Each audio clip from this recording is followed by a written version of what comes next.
Hello दोस्तों, कैसे हैं आप सब। मेरा नाम दीपक है और मैं आप सबका स्वागत करता हूं मेरे चैनल आपका एचआर कंसल्टेंट में। दोस्तों, आज का जो टॉपिक है वो ओवर टाइम है। हम लोग आज ओवर टाइम के बारे में जानेंगे कि ओवर टाइम बेसिकली क्या होता है, कैसे होता है और इसके एडवांटेजेस और डिसएडवांटेजेस जानेंगे। मैं कोशिश करूंगा कि ये वीडियो ज़्यादा लंबा ना हो। ठीक है, तो बस बने रहिएगा दोस्तों। तो सबसे पहला जो ओवर टाइम का मीनिंग है, जैसे सब लोगों को नॉर्मली पता ही होगा कि ओवर टाइम का मतलब होता है जरूरत से ज़्यादा अगर आप काम कर रहे हैं तो ओवर टाइम में गिनती होता है। अब यहाँ पे जो डेफिनेशन दी है वो सिंपल सा ये है कि over time is the amount of time someone works beyond normal working hours.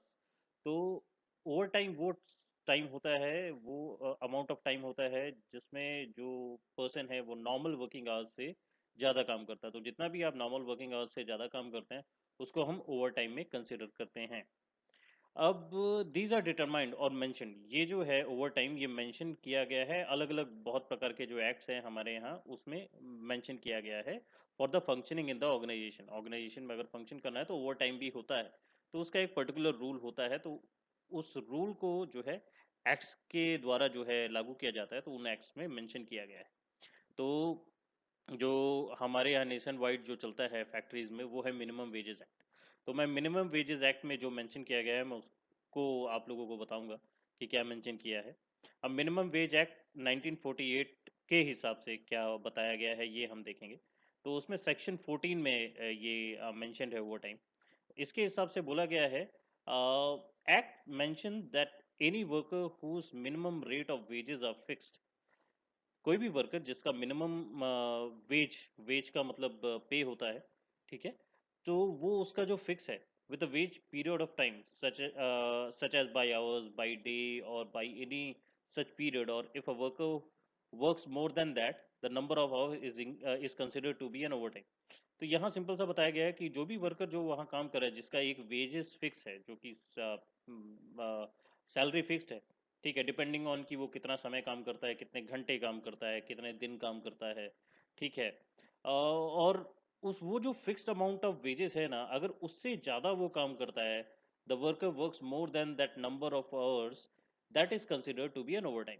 ठीक है, तो वो जो जो उसका टाइम फिक्स किया गया है, जितना टाइम उसको काम करना है, अगर उससे वो ज़्यादा काम करता है तो उसको जो है ओवर टाइम में कंसिडर किया जाता है। और ये किस में किया जाता है, ये मिनिमम वेजेस एक्ट में मेंशनड है 1948 सेक्शन 14 में।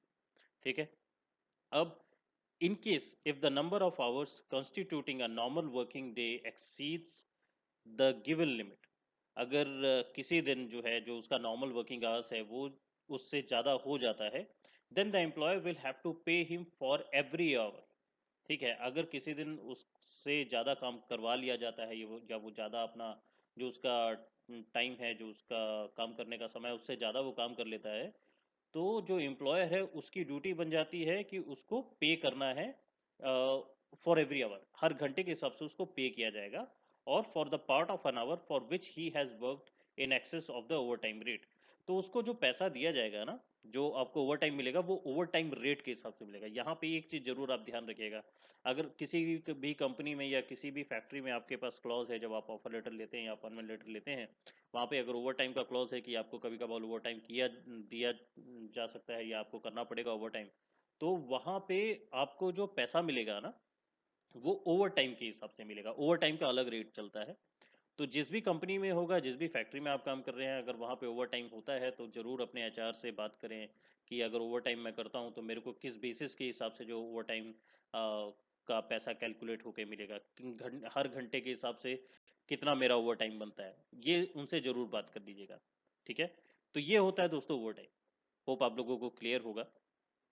अब आगे बढ़ते हैं, जान लेते हैं डिसएडवांटेजेस। ठीक है, मैं एडवांटेज की जो है बात नहीं कर रहा हूँ, एडवांटेज केवल एक ही है, मैं इसके बाद आप लोगों को बता दूंगा। सबसे पहले डिसएडवांटेज की बात करते हैं। इससे पहले भी जो मैं वीडियो बनाया हूँ उसमें मैंने थोड़ा सा मेंशन किया हुआ है, लेकिन यहाँ पे भी मैं आप लोगों को बता देता हूँ। जो डिसएडवांटेज है एम्प्लॉयज़ के लिए, अगर आप ओवर टाइम करते हैं तो देखिए, ओवर टाइम करना हर एक के अपना अपना नज़रिया है। अगर आप करना चाहते हैं आप कर सकते हैं, नहीं करना चाहें उसमें भी कोई दिक्कत नहीं है। ठीक है, आई एम जस्ट सेइंग कि ओवर टाइम में क्या क्या होता है और डिसएडवांटेजेस क्या हो सकते हैं। ठीक है, तो सबसे पहला जो डिसएडवांटेज होगा अगर आप ओवर टाइम करते हैं, मतलब कभी कभार ओवर टाइम करना इज फिजिबल, कर लेना चाहिए कभी कभार जब काम रहता है। अगर आपके पास काम नहीं है और आप ज़रूरत से ज़्यादा जो है स्ट्रेच कर रहे हैं, हर दिन स्ट्रेच करते हैं, आपको हैबिट हो गई है आपको स्ट्रेच करने की, ठीक है, तो उस कंडीशन में ये आप लोगों के लिए बहुत ज़्यादा हानिकारक हो जाता है। तो कैसे हो जाता है? सबसे पहले तो आपका स्ट्रेस ये बढ़ा देता है। अगर आप कंटिन्यू ओवर टाइम करते हैं तो आपका स्ट्रेस ये बहुत ज़्यादा बढ़ा देता है। फिर दूसरा, वर्क लाइफ बैलेंस आपका पूरी तरह से खराब कर देता है, क्योंकि आप हर दिन ओवर टाइम करते हैं तो आपका वर्क लाइफ बैलेंस जो है पूरी तरह से बन नहीं पाता। आपको अपने लिए पर्सनल टाइम मिल नहीं पाता है, अपना अपने फैमिली के साथ टाइम नहीं बिता पाते हैं, अपने आप को समय दे नहीं पाते हैं। तो जो है आपका पूरा वर्क लाइफ बैलेंस जो है बहुत खराब हो जाता है इसके कारण। और आपकी प्रोडक्टिविटी कम हो जाती है। लोग जो है कंपनियों में ओवर टाइम जरूर करते हैं, लेकिन साइंटिफिक तौर पे अगर देखेंगे तो 5 घंटे ही प्रोडक्टिव टाइम होता है। उसके बाद जो है धीरे धीरे करके आपकी प्रोडक्टिविटी जो है वो घट जाती है। और अगर आप कंटिन्यू ओवर टाइम ही करते जाएंगे तो ओवर टाइम करते ही आपकी जो प्रोडक्टिविटी है वो घटती चली जाएगी, और ये लॉन्ग टर्म के लिए आपके लिए हानिकारक हो जाएगा, क्योंकि जैसे ही जैसे आपकी प्रोडक्टिविटी घटती चली जाएगी आपका परफॉर्मेंस भी खराब होता चला जाएगा। अगर आपका परफॉर्मेंस खराब होगा तो आगे चल के आपका जो अप्रेजल है वो खराब हो जाएगा, आपको प्रमोशन मिलने में दिक्कत आएगी। ठीक है, तो ये सारी चीजें हैं, तो हर एक चीज जो है लिंक हो रखी है दोस्त। ठीक है, तो इस चीज को जरूर समझे। तो आपकी प्रोडक्टिविटी यहाँ कम हो सकती है। फिर लास्ट में आता है हेल्थ रिस्क। अब हेल्थ रिस्क में बहुत सारी चीजें आ जाती हैं। आप कंटिन्यू स्ट्रेस में रहेंगे, आपका वर्क लाइफ बैलेंस अच्छा नहीं होगा, जिसके कारण से जो है आपके अंदर टायर्डनेस बहुत ज़्यादा आ जाएगी, आप ठीक से सो नहीं पाएंगे, जब रात की नींद अच्छे से नहीं आएगी। ठीक है, तो इससे क्या, बहुत सारे लोगों में जो है हार्ट की प्रॉब्लम इसीलिए आजकल जो है बढ़ गई है। जो लोग बहुत ज़्यादा काम का स्ट्रेस लेते हैं और कंटिन्यू ओवर टाइम करते हैं तो उनके अंदर हार्ट डिजीज़ होने के चांसेस बहुत ही ज़्यादा जो है बढ़ गए हैं। ठीक है, तो ये कुछ डिसएडवांटेजेस हैं जो कि मैं मेंशन करना चाहता था और आप लोगों को बताना चाहता था। ठीक है, तो ये डिसएडवांटेजेस हैं अगर आप ओवर टाइम करते हैं तो। और लास्ट में मैंने एक ही चीज़ रखी है, वो है एडवांटेज, क्योंकि इसका एडवांटेज एक ही है, वो है हायर सैलरी। उसके अलावा आपको और कुछ नहीं मिलता है। ठीक है, अगर आप ओवर टाइम करते हैं तो हाँ, एडवांटेजेस कंपनी के लिए काफ़ी अच्छे हैं। ठीक है, एम्प्लॉयज़ के लिए नहीं, कंपनियों के लिए अच्छे हैं। कंपनियों के लिए मैं बता देता हूँ। कंपनियों के लिए सबसे पहली बात, क्योंकि आप एक्स्ट्रा काम करेंगे तो उनके कस्टमर सेटिस्फाई रहेंगे, आपकी कंपनी के कस्टमर सेटिस्फाई रहेंगे। दूसरी बात, आपकी कंपनी का गुडविल अच्छा हो जाएगा। ठीक है, अगर आप ज़्यादा अच्छे से काम करते हैं तो कंपनी का गुडविल अच्छा क्यों होगा? क्योंकि आप कस्टमर ज़्यादा सेटिस्फाई होंगे तो कंपनी का गुडविल अच्छा हो जाएगा। मेंटेनेंस जो है ज़्यादा अच्छी हुई, क्योंकि जो एम्प्लॉय हैं वो कंटिन्यू काम कर रहे हैं, तो उनको भी खराबी होती है तो एक्स्ट्रा टाइम में वो काम कर ही रहे हैं, तो खराब होने के चांसेस कम हो जाएंगे, और खराब होता भी है तो रिपेयर हो जाएगा। ठीक है, तो ये कुछ जो है एडवांटेजेस हैं जो कि एम्प्लॉयर्स को मिलते हैं, ना कि एम्प्लॉय को मिलते हैं। एम्प्लॉय को केवल एक ही चीज़ मिलती है, वो है ज़्यादा सैलरी।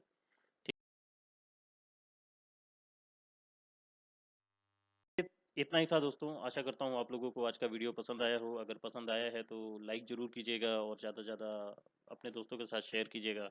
और सब्सक्राइब करना मत भूलिएगा दोस्तों। सब्सक्राइब करेंगे तो और मुझे मोटिवेशन मिलता है, तो और भी मैं ऐसे ही नए नए वीडियो आप लोगों के लिए लेके आता रहूँगा। तो बस अपना ख्याल रखें, घर में रहें, और ज़रूरत पड़ने पे ही बाहर जाएं। अगर आप बाहर जाते हैं तो मास्क ज़रूर पहन के जाएं। बस दोस्तों, आज के लिए इतना ही था। मैं मिलता हूँ आप लोगों से अगले वीडियो में। धन्यवाद।